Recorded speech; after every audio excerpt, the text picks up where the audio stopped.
Bitcoin's been around since 2009. It's only a 13-year-old. And think about it in logical terms. Like for those of us that have kids, is a 13-year-old thinking logically, or are they very erratic, right? It's not mature. Like the gold market has been around for thousands and thousands of years. It's very mature. You don't see big moves in gold, maybe 1% here and there.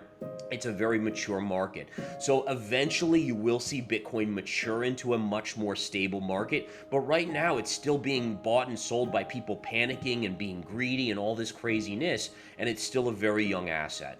Right, right. It just makes me, when you said that, I just think of gold as grandparents, and sometimes Yeah. grandparents know best, right? Yeah, that's right. Um, Absolutely. okay, this is all happening, the correction in the crypto space, while El Salvador is hosting 44 countries today to discuss the merits of cryptocurrency and the benefits of adoption. Could this event not have come at the worst time, you think?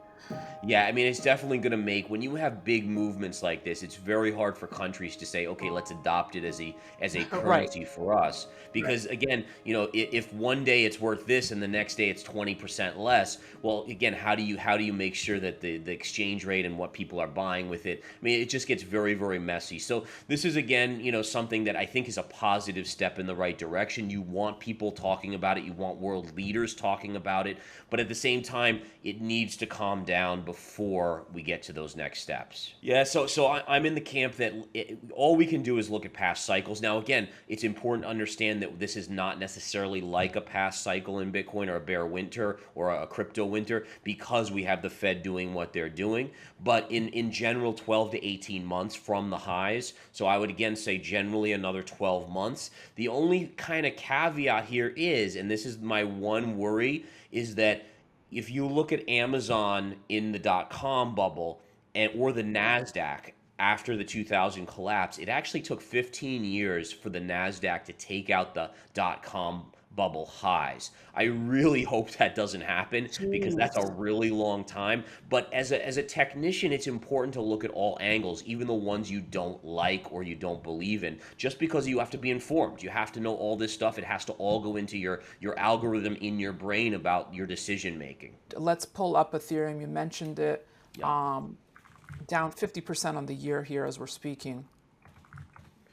Yeah, so I mean, I have some trend lines here. Basically, I bought off of this lower range right down here based on Right. major support. This upper line is resistance. You can see we just kind of kissed it and pulled back a little bit. I do think Ethereum has more upside, likely back to about 2,500 in the near term over the next week or two. But again, I'm in a position where I'm looking at a bigger breakdown on the chart, and this is very, very problematic. And let me draw this trend line in for you guys. Is this trend line was such a good trend line until it broke. So see how for basically going back to early 2021, you kept on hammering and hammering and hammering, and then it broke. And once a trend line like this breaks, it's very hard for it to get back above this range. And ultimately, it may have bounces, but then the next leg lower comes in. So unfortunately, I mean, at a very bare minimum, just like Bitcoin going back to the 2017 highs, I'm in the camp that you're likely headed back to about 1400 at minimum on Oof. Ethereum. Do you think, and maybe we're still years away, but if we were to see a Bitcoin spot ETF, could that save the market?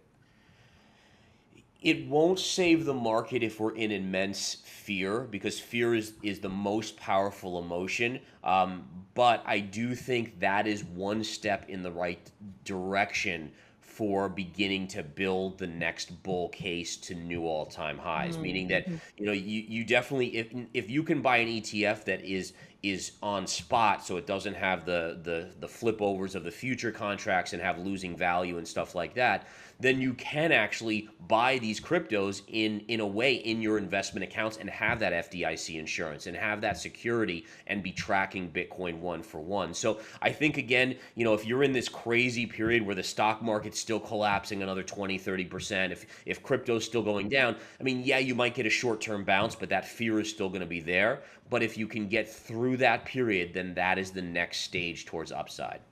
Just remember, right now we're in a Fed-induced bear market. Eventually, I think a recession later this year into 2022. So bounces should probably be selling opportunities both for crypto in the near term as well as stocks. Lots of opportunities because we get wild swings. But again, you have to be a nimble investor at this point. The days of buy and holds with 3% pullbacks because the Fed was always there to rescue, at least in the near term, are over. You have to recognize that. The faster we recognize it, the safer we will be.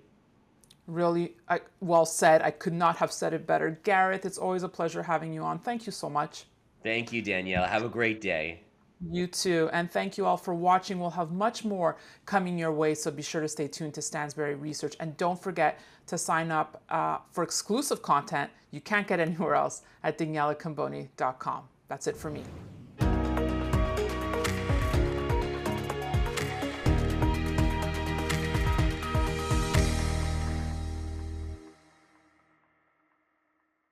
Opinions expressed on this program are solely those of the contributor and do not necessarily reflect the opinions of Stansberry Research, its parent company, or affiliates.